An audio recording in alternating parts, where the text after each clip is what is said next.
24 में as a voter आप कौन लगता है कि इस बार आएगा पीएम? कौन बनेगा? पीएम श्रीमान मोदी जी आएंगे और कोई है ही नहीं। मतलब थर्ड टर्म हैट्रिक लगाएंगे मोदी जी? हैट्रिक। और मैं कहता हूँ कि अगर ये इनकी एज अगर और रही तो ये 4 टाइम भी कर जाएंगे। ये हिस्ट्रिकल होगा। लेकिन मोदी के खिलाफ तो बड़े बड़े नेता जुट गए हैं। केजरीवाल हैं, राहुल गांधी हैं, अखिलेश हैं, ममता हैं, शरद पवार हैं, नीतीश कुमार हैं। तो इस बार लगता नहीं कि एकदम सत्ता पलट देंगे? मतलब ही नहीं होता। लेकिन एक बात मेरी आप समझ लीजिए कि सारे चोर या सारे बेईमान इकट्ठा हो जाए ना, तो समझो आपका जो राजा है वो ईमानदार है। जो राजा की बात की, केजरीवाल तो कहते हैं चौथी पास राजा है, देश चला रहा है जनता को बेवकूफ़ बना के। अब बेवकूफ़ वो जनता को बना रहा है। ये तो अभी इसके सारे मंत्री जेल में हैं। सत्येंद्र जैन हो, मनीष सिसोदिया हो, और ये भी जेल में ही जाने वाला है। तो खुद चोर है वो, तो सबको चोर ही बताएगा।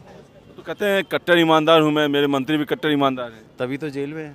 तभी तो जेल में है। कहीं ईडी का, सीबीआई का गलत इस्तेमाल किया जा रहा है हमारे खिलाफ, क्योंकि मोदी जी जान के 2024 में हार रहे हैं।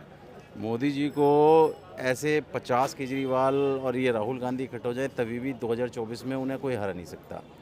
और जहाँ तक वो कहता है मैं ईमानदार हूँ, तो उसकी ईमानदारी दुनिया भी देख रही है कि सारे मंत्री जेल में, और खुद को भी ईडी ने सम्मन भेज दिया, जो कि वो कल गया नहीं। बस यही है। क्या लगता है जो सिसोदिया, संजय सिंह और अगला नंबर केजरीवाल? पक्का चोर है, जाना पड़ेगा। क्योंकि इसमें देखो वो निकल के आया है कि जो 7% रेवेन्यू एक्स्ट्रा दे दी, क्यों दे दी? इसके बाप का पैसा है क्या भाई? हमारा आपका है, क्यों दे दिया? और दिया किस बिहाफ पर दिया, उसे कहाँ पे ठिकाने लगाया, ये तो सब सबूत है। तभी तो वो जेल जा रहे हैं जी। वरना कौन किसको पकड़ रहा है, किसको टाइम है?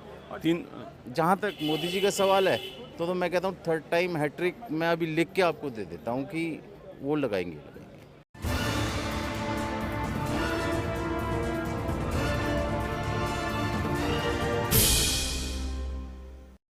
5 राज्यों में चुनाव होने वाला है। 3 स्टेट में केजरीवाल भी भाग्य आजमा रहे हैं, राजस्थान में, मध्य प्रदेश में, छत्तीसगढ़ में। और मुफ्त का जनता से मुफ्त की वादे कर रहे हैं कि बिजली देंगे, पानी देंगे, स्वास्थ्य सुविधाएं देंगे, शिक्षा देंगे। तो क्या लगता है दिल्ली और पंजाब में जिस तरह से गवर्नमेंट उन्होंने बनाई है, बाकी 3 राज्यों में केजरीवाल का जादू चलेगा? मतलब ही नहीं होता। इससे पहले तो गोवा में भी लड़ा था, जमानत जब्त हो गई थी। और भी स्टेटों में लड़ा तो जमानत जब्त हो गई। जहाँ तक अब पंजाब की मैं बात करूँ, तो पहले ये कहता था कि भाई पराली जला रहे हो, दिल्ली में प्रदूषण आ रहा है। अब तो उसी की सरकार है, अब क्यों नहीं रुक रहा प्रदूषण? भाई ये तो ये फ्री की रेवड़ी बांटता रहता है। अगर मान लीजिए कोई हम एक बिस्किट का पैकेट परचेज़ करते हैं 4 रुपये का, तो हम जाहिर सी बात है उसे 5 रुपये में देंगे। अब हम खरीदी हमारी 4 रुपये की है, हम बिजली फ्री दे रहे हैं, तो ये तो घाटा है ना कहीं। तो मतलब पब्लिक के ऊपर ही बोझ पड़ना, आने वाली गवर्नमेंट पे बोझ पड़ेगा। तो फ्री की रेवड़ी बांट रहा है ये। लोगों को भी अच्छा लग रहा होगा कि भाई ठीक है, फ्री बिजली मिल रही है, मगर इससे आने वाले जो उनके बच्चे हैं या और जनरेशन है, उन पर तो बर्डन हो गया। वो कैसे जस्टिफाई करेंगे? उनको तो बेचारों को जो फ्री में मज़ा ले रहे हैं, अगली बार उनको ये 50 रुपये यूनिट हो जाएगी।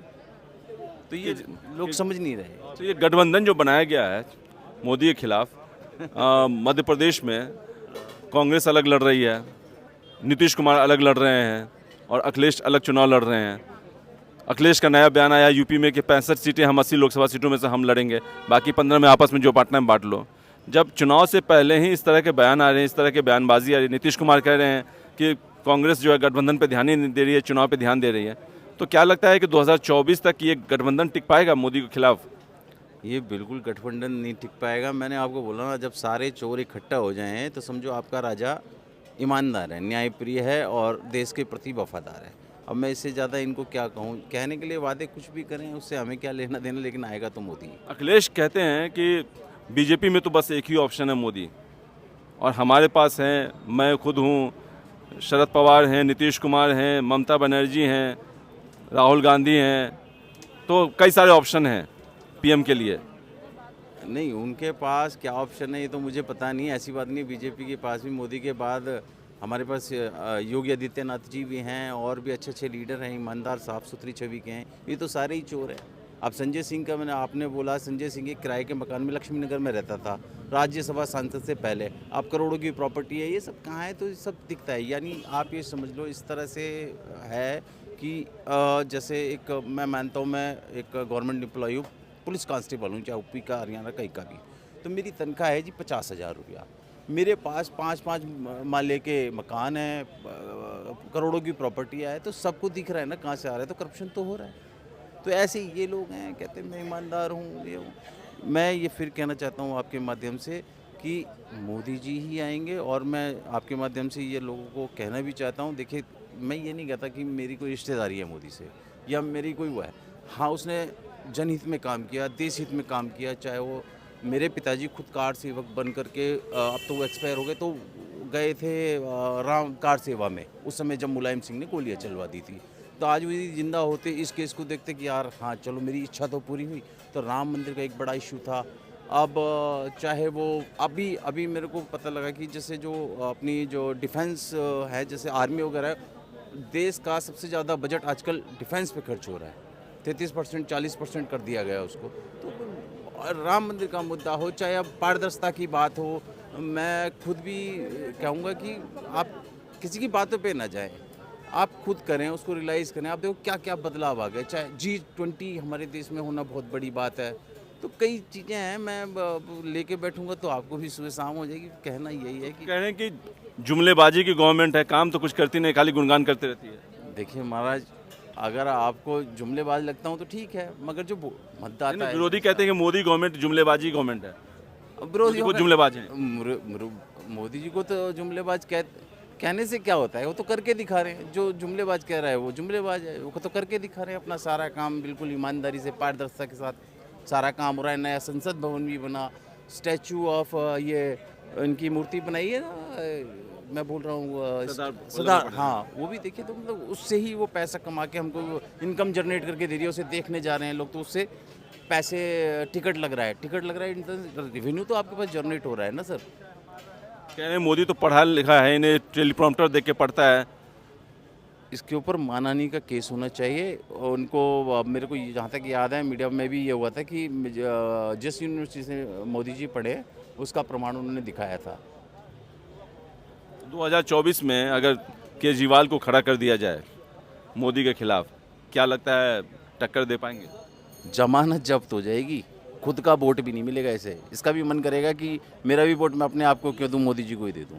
राहुल गांधी यार किस पप्पू की बात कर रहे हो? वो तो गली गली घूमते हैं, कुली वाले से मिलते हैं, ट्रक वाले से मिलते हैं। देखिए सर, आपको एक वेल सेटल्ड आपके पूर्वजों ने प्लेटफॉर्म सेट करके दिया, उनकी किस्मत में ही नहीं है। क्योंकि इन सब चीज़ों के लिए कभी कुली बन जाना, कभी मैकेनिक के पास करना, कभी कुछ, ये दिखावे की राजनीति नहीं चलेगी। इस देश में काम करना पड़ेगा और राष्ट्रीय हित के लिए काम करना पड़ेगा, जो कि आदरणीय मोदी जी का। आखिरी सवाल, राहुल गांधी कहते हैं कि हम मोहब्बत की दुकान खोलेंगे, मोदी जी नफरत का बाजार लगाए हुए हैं। ये तो उनकी नज़र में होगा, हमारे लिए तो मोदी जी ने नफरत की दुकान कोई खोली नहीं। यही कांग्रेसी हैं जो उल्ट पटंग बातें करते हैं। और मैं चाहता हूं कि हमारी भी मोहब्बत की दुकान में आए, मोदी जी के साथ रहे, मोदी जी के साथ चले।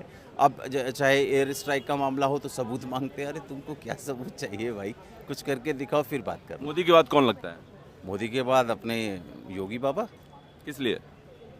क्योंकि उसके बाद मुझे लगता है कि वही एक है। जैसे यूपी में अगर हम कहें तो इससे पहले कई और सरकारें भी रही, भाजपा की रही और सपा की भी मेरे हिसाब से कई बार रही है, मायावती जी की भी रही है, कांग्रेस की भी थी। लेकिन जो सुधार अब मैं यूपी में देख रहा हूँ, जिस तरह का क्राइम हुआ, मतलब मौके पर ही सारे इनकाउंटर कर देना, फैसला नहीं, इनकाउंटर नहीं, फैसला कर देना, इनकाउंटर नहीं, फैसला कर देना। जैसे और मतलब क्राइम तो एकदम बुलडोजर की भी तारीफ होती है, और बुलडोजर बाबा के नाम से विख्यात भी हुए।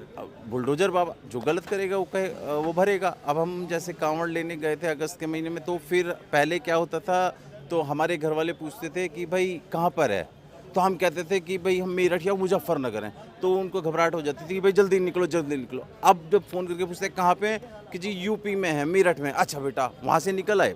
तो मतलब वो टाइम और अब के टाइम है कि पहले कहाँ है, मेरठ में, जल्दी निकल, कब घर आएगा कब घर आएगा। और अब कहाँ है, मेरठ में, बहुत सुकून में कि भाई पहुँच ही गया। तो अब ये फ़र्क है योगी जी में, योगी जी की सरकार में, मोदी जी की सरकार में। जय हिंद जय भारत।